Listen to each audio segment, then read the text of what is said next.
नमस्कार। Maharashtra police news 24 मध्ये आजची अत्यंत दुःखद बातमी। लातूर जिल्ह्यातील प्रसिद्ध पोतराज कैलासवासी विठ्ठल नारायण कांबळे यांचे उदगीर तालुक्यातील किनी यल्लादेवी येथे दिनांक 14 मे 2024 रोजी दुःखद निधन झाले।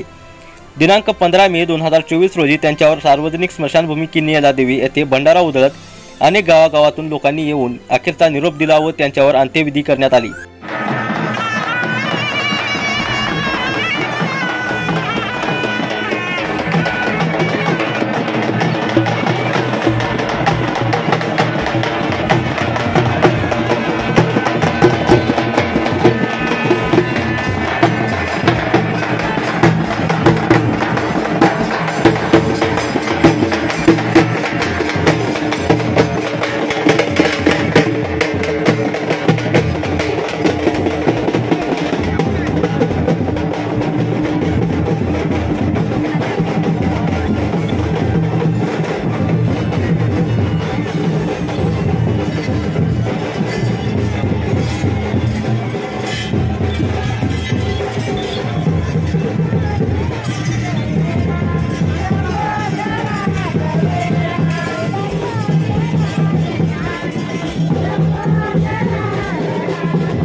महाराष्ट्र पोलीस न्यूज 24 साठी लातूर जिल्हा संपादक नागनाथ ससाने। अशाच नवीन अपडेटसाठी आता सबस्क्राइब करा महाराष्ट्र पोलीस न्यूज 24 या न्यूज चॅनलला। व्हिडिओ आवडला असेल तर लाईक, शेअर आणि कमेंट करायला विसरू नका। धन्यवाद।